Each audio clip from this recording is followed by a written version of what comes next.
que sejamos pessoas que adoram ao único e verdadeiro Deus. Aleluia. Foi para isso que Deus chamou Abraão, para ele ser uma bênção, para ser uma pessoa que todas as pessoas que passam pela vida dele vão ver que ele é uma pessoa diferente, que todas as pessoas que passam pela vida dele vão falar bem dele, porque ele não mente, porque ele não é um 7-1, porque ele não vive de aparências. Ele é um homem que vive segundo os mandamentos de Deus, que não mente, que não rouba, que não idolatra, que não fala mal do próximo, que não faz fofoca. Abraão foi chamado para ser diferente das outras pessoas, e nós somos chamados para sermos diferentes das outras pessoas, porque se nós formos iguais às outras pessoas, isso significa que a gente não está obedecendo. Se a gente não sair do meio de onde a gente tem que sair, né? Do meio da mentira, do meio da fofoca, do meio da intriga, do meio da inveja, do meio da pornografia, do meio da prostituição. Se a gente não sair do meio dessas coisas, a gente não tem como adorar a Deus, porque Deus não quer que o povo o adore no deserto. Deus quer que o povo o adore no lugar que ele vai mostrar, que nem fez com Israel. Israel odiou o deserto por causa da teimosia, mas para Abraão também teve que passar dificuldade pelo deserto, mas o Senhor honrou a promessa que fez a ele. Então, Abraão, se você me obedecer, se você for uma bênção, se você sair do meio da tua terra e da tua parentela e sair sem direção, confiando em mim, eu vou te dar uma terra, eu vou te abençoar. Todas as pessoas que te abençoarem, que falarem bem de você, que fizerem bem a você, eu também vou abençoar. Agora, Abraão, as pessoas que falarem mal de você, que fizerem ruindade com você, que fizerem maldade com você, eu vou amaldiçoar também. Então, olha o que Deus prometeu para Abraão, que coisa maravilhosa, né? Só que para que ele recebesse essa promessa, ele precisava obedecer. Irmãos, esse é o segredo de toda a nossa caminhada cristã. Essa Bíblia aqui se resume a uma palavra só: obediência. E há 2 mandamentos: amar a Deus acima de todas as coisas e ao próximo como a si mesmo, ou melhor, como Cristo nos amou. Então não adianta a pessoa fazer que nem Jonas, né? Deus manda ir para Nínive, ele vai para Tarsis, né? Que nem Balaão. Deus teve que mandar uma mula para falar com ele, porque ele estava desobedecendo ao Senhor, estava fazendo o que ele queria, estava se desvirtuando do caminho do Senhor. Então, às vezes, sabe, o Senhor precisa tirar a gente de um lugar, de uma situação, para a gente poder realmente se separar para Ele e recomeçar, começar de novo. Irmãos, é muito difícil começar de novo. Imagina aquele homem que tinha tudo, tinha uma família, um conforto, vivia na sua terra, ter que abandonar a sua terra. Eu, por exemplo, sou carioca, eu tive que abandonar a minha terra, Rio de Janeiro, que realmente é maravilhoso, e vim para Belém, né? Eu vim de bom grado, mas eu falo para vocês, eu passei por um processo tremendo. Eu nunca pensei que eu ia sofrer tanto. Eu, no dia da viagem, né, que eu estava lá no aeroporto com meu marido, eu chorava. Eu falei, meu Deus, eu estava tão bem, tão contente, como é que agora eu estou chorando? Porque a ficha caiu, eu ia ter que abandonar minha terra. E eu nunca senti tanta saudade da minha mãe. Olha que eu não fui criada pela minha mãe, eu fui criada pelos meus avós. Mas eu nunca senti tanta saudade da minha mãe que nem eu senti quando eu cheguei aqui. Eu me senti só. Imagina Abraão no deserto, irmãos. Um homem que tinha tudo. Aí agora, imagina, para ele comer, ele tinha dificuldade, mesmo que ele tenha levado os rebanhos dele, né? Mas imagina a dificuldade para conseguir água no deserto, né? Vinha aquelas tempestades de areia horrorosa, passavam por perigo, né? De serpentes, de feras, encontrar eles. Abraão teve que realmente se despir de todo o temor e confiar 100% no Senhor. Aleluia. Porque se ele não fizesse isso, irmãos, imagina, às vezes falta luz todo dia.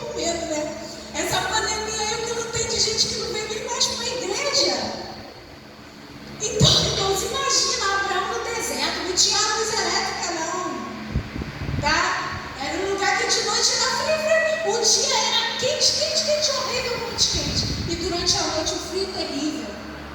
E aquele homem, ele confiou em Deus de tal forma que ele preferiu sair do seu conforto, passar pelo sufoco, mas ele obedeceu. Ele saiu sem rumo, sem destino. Até que o Senhor prometeu a ele uma terra, o Senhor prometeu a ele um filho, e o Senhor cumpriu. O Senhor sempre cumpre o que Ele nos promete. E mesmo assim, irmãos, Abraão em alguns momentos até titubeou na fé, mas ele não perdeu a fé, né? A gente vê ali que quando a esposa dele, Deus disse que ia dar um filho para eles, aí o tempo foi passando, e eles começaram a pensar, poxa, eu estou ficando velho, como é que eu vou ter filho? Né? E aí o Senhor enviou os anjos lá, e a esposa dele concebeu, e ele teve o filho da promessa. Mas antes ele não aguentou esperar, né? A esposa dele falou o seguinte: olha, já que eu não consigo ter filhos, vou te dar a minha serva para você ter filhos com a sua frente do Senhor. E eles sofrem, nós sofremos as consequências até hoje, porque nós não podemos passar na frente do Senhor, a gente tem que obedecer a ordem do Senhor, da maneira que Ele falou, né? Se Deus mandou você ir para Nínive, você não pode ir para Tarsis, né? Então, o Senhor me mandou para Belém do Pará. Eu não posso ficar lá no Rio de Janeiro, no Bem-Bom, porque o lugar que o Senhor mandou eu ir foi para Belém do Pará. Então, irmãos, o que Deus tem pedido a você? O que Deus tem ordenado a você? Qual é a ordem que o Senhor tem dado a você? E você tem obedecido? Né? Você tem sido capaz de confiar tanto no Senhor e abrir mão de coisas que você ama, né? Tua terra, tua casa, teus parentes, né? E aí Abraão foi capaz de abrir mão disso tudo, mas ele ainda levou um sobrinho, né? E lá na frente teve uns problemas. Então, às vezes, a gente sempre dá um jeitinho de fazer a nossa vontade, mas sempre quando nós fazemos a nossa vontade, não a do Senhor, nós vamos ter problemas. Então, vamos obedecer, né? Vamos aceitar o desafio de Deus para que possamos, né, chegar no final da nossa carreira e não perder a promessa. Já pensou, você caminha o tempo todo com Jesus, mas de qualquer maneira, sem obedecer, e chega lá no final o Senhor falar para você assim: apartai-vos de mim, maldito, porque não vos conheço. Então tem muita gente assim se enganando, né? Não estou falando de religião, de cristão, de católico, não, de qualquer religião, porque o que salva não é religião. Mas existem muitas pessoas que querem servir a Deus na desobediência. E elas vão chegar lá no final da carreira delas e não vão receber a promessa. Porque para cada promessa que Deus faz há uma condição. Não é assim? O nosso pai e a nossa mãe, por exemplo, diz: meu filho, olha, eu quero te dar um presente, né? Papai e mamãe te amam. Vai ser muito difícil eu te dar esse presente. Eu vou pagar um alto preço para te dar esse presente. Mas para você receber esse presente, você tem que ser um filho obediente. E assim é o cristão. Jesus pagou um alto preço. Ele derramou todo o seu sangue. Ele se fez pecador por nós. Se fez miserável por nós. Se fez injusto por nós sem ser. Ele assumiu o nosso lugar de todos os pecados da humanidade. Ele assumiu o nosso lugar, se sacrificou por nós, para que todo aquele que nele crê tenha vida eterna. Mas há uma condição: não é só crer, obedecer também é necessário. A gente vê isso na Bíblia toda. Sempre que Deus faz uma promessa, vem com uma condição: vou te abençoar sim, Abraão, mas seja uma bênção, obedeça. Então, o segredo da vitória, de chegar lá no final da tua carreira e guardando a fé, né? Primeiro, guardar a fé, que nem Paulo fez, que nem Abraão fez. Guardar a fé, seguir a carreira sem olhar para nada. Imagina se Abraão lá no deserto fosse olhar para as dificuldades. Ele ia pensar em quê? e voltar atrás, e voltar para a terra dele, e voltar para os parentes dele, e voltar para as práticas antigas, né? Quantas pessoas caminham na presença do Senhor, mas estão nas práticas antigas? Não vão vencer, porque a Bíblia diz que ao que vencer, receberá a coroa da vitória, né? E a Bíblia adverte em Apocalipse: guarda o que tens, para que ninguém roube a tua coroa. A salvação é tomada à força, mediante a fé. E essa fé que faz você obedecer, essa fé que faz você crer, mesmo que aos teus olhos sejam impossíveis, mas se Deus disse que vai fazer, Ele vai cumprir, porque Ele é fiel. Ele não é filho do homem para que minta, Ele é fiel. Então, vamos obedecer ao Senhor. Eu estava hoje falando com meu marido, né, sobre a passagem de Ageu, que diz ali que o povo, né? Eu estou trocando de óculos, irmãos, ainda não, entendeu? Quando troca de óculos a gente fica com a vista embaçada. Diz assim Ageu, o Senhor repreendendo aquele povo, né? Dizendo assim, no capítulo 1 de Ageu, versículo 4: acaso é tempo de vocês morarem em casas luxuosas, enquanto este templo permanece em ruínas? Então o Senhor repreendendo aquele povo.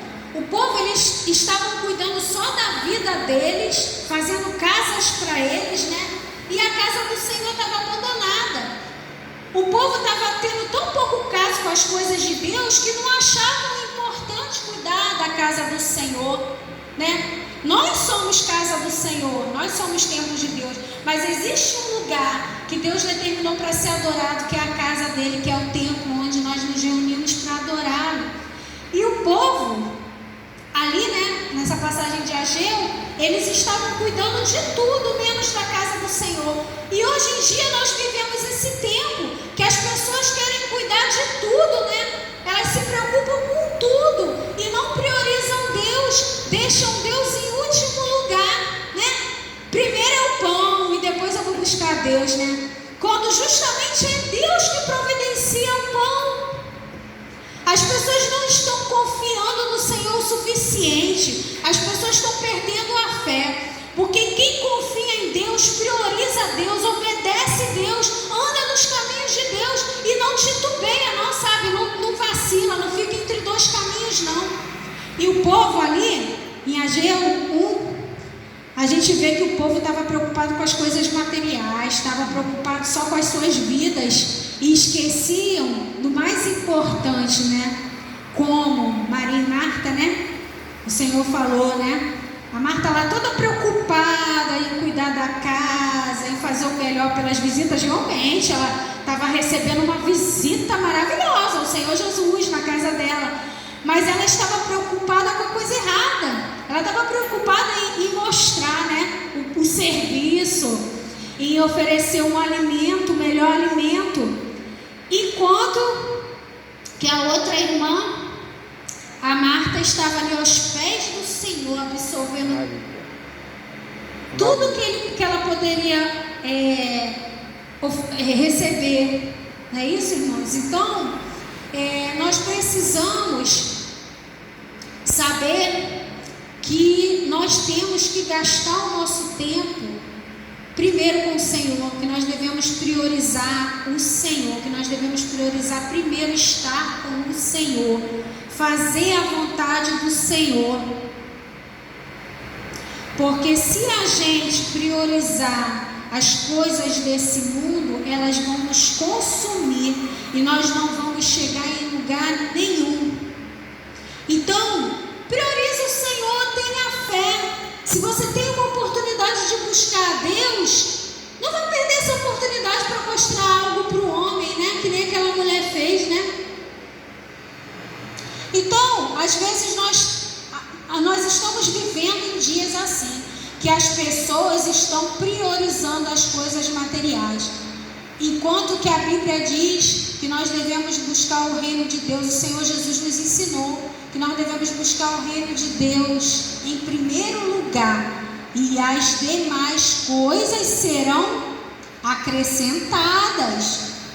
né? Se atentamente ouvir a Deus e aos mandamentos seus obedecer, o Senhor meu Deus te exaltará sobre todas as nações que você passar.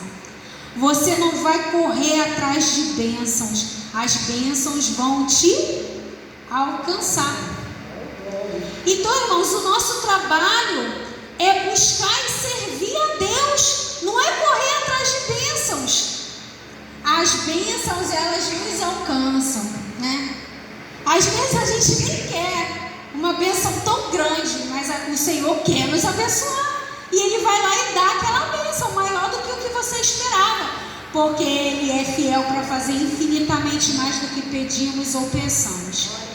Então, aquilo que você está pensando agora, com certeza Deus não vai fazer dessa maneira que você está pensando. Ele vai fazer de uma maneira muito melhor. Então, confia no Senhor. Amém? Glória a Deus. E eu quero terminar lendo um texto. Glória a Deus. Quer ver? Vamos ler em Gálatas 5. Gálatas 5, versículo 1.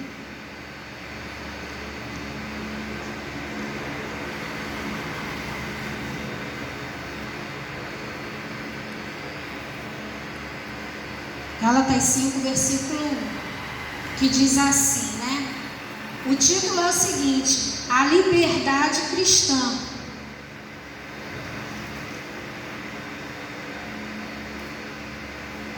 Vamos ler aqui do capítulo 4. Do capítulo 4, do versículo 20.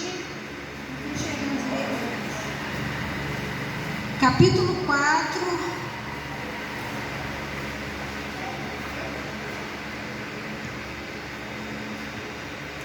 Versículo 27.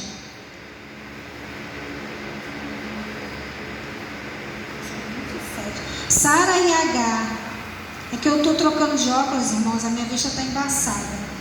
Diz assim: digam-me vocês, os que querem estar sob a lei, digam vocês os que querem estar sob a lei. Será que vocês não ouvem o que a lei diz? É o Senhor perguntando, né? Irmão, é que eu estou... Vem aqui para mim. É que está embaçada a minha vista. 21. Diz assim, vou repetir. Digam-me vocês, os que querem estar sobre a lei. Será que vocês não ouvem o que a lei diz? Pois está escrito,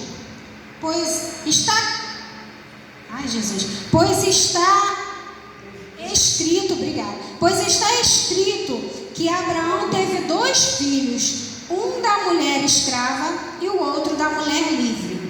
O filho da escrava nasceu segundo a carne, e o filho da mulher livre nasceu mediante a promessa.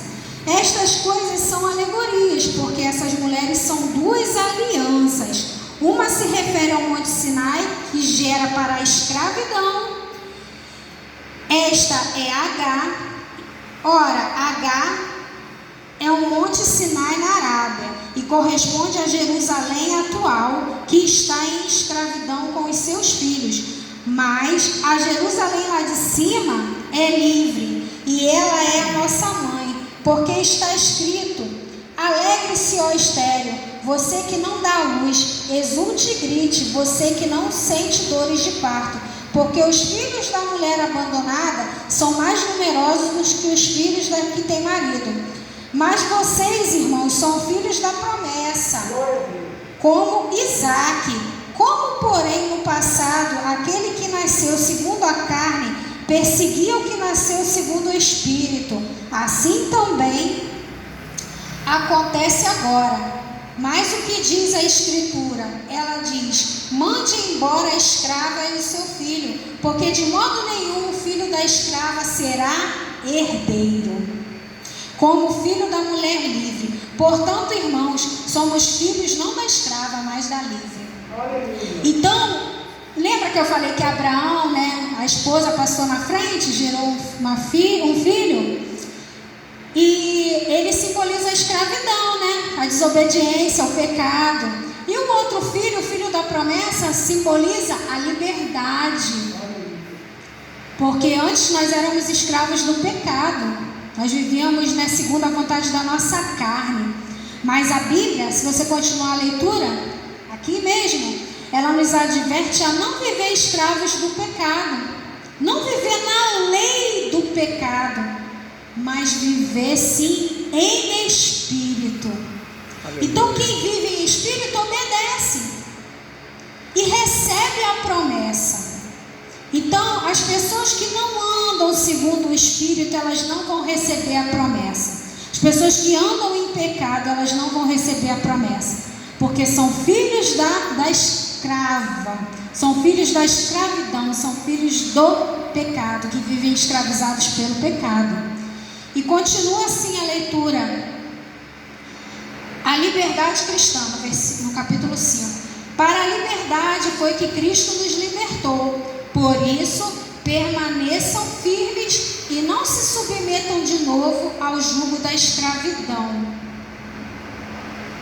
Eu, Paulo, lhes digo que se vocês deixarem circuncidar, Cristo não terá valor nenhum para vocês. De novo testifico a todo homem que se deixa circuncidar, que o menino está obrigado a guardar toda a lei. Vocês que procuram justificar-se pela lei, estão separados de Cristo. Vocês caíram da graça de Deus, porque nós, pelo Espírito, aguardamos a esperança da justiça que provém da fé. Porque em Jesus, nem a circuncisão nem a incircuncisão tem valor algum, mas a fé que atua pelo amor. Então, irmãos, é a fé, é a obediência, é viver fora da escravidão, né? Como eu falei, o Senhor chamou Moisés para tirar aquele povo da escravidão. O Senhor chamou Abraão para sair do meio da escravidão. E o Senhor também nos chamou para sair do meio da escravidão, para fazer de nós uma nova nação, como fez com Abraão. Mas é necessário que sejamos uma bênção, como o Senhor mandou Abraão ser uma bênção. É necessário obedecer, sair às vezes sem rumo, fazer o que você não quer, para lá no final você receber a promessa. Porque toda promessa, né, ela passa pelo teste do tempo. Ela passa pelo teste da fidelidade. O casamento não é assim? Por isso que a igreja simboliza a noiva. Por isso que nós somos noiva de Cristo. A igreja é a noiva de Cristo. Porque Deus quer uma noiva pura, santificada, né? Que aqui na terra está vivendo uma vida diferente das outras pessoas. Para quando essa noiva for apresentada para ele, que ele vai vir encontrar com essa noiva, com essa igreja nos ares, vai haver um arrebatamento, essa noiva poder ir cear com ele para as bodas do Cordeiro. Olha só que coisa maravilhosa. Essa é a tua herança, luta por ela, seja fiel, pague o preço, aceite o desafio de Abraão, seja fiel ao Senhor, não abandona a fé. Paulo foi fiel até o fim, não abandonou a fé, ele seguiu a carreira, guardou a fé e combateu um bom combate e chegou no final da carreira vitorioso. Moisés passou por tanta dificuldade, ele abandonou algo tão precioso que ele tinha por algo muito infinitamente mais precioso e obedeceu ao Senhor e levou aquele povo a conquistar a promessa da terra prometida. Vamos ser esse instrumento na mão do Senhor, que o Senhor está nos chamando para ser, né? Vamos receber o chamado de Abraão e cumprir ele também nas nossas vidas, amém? Glória a Deus.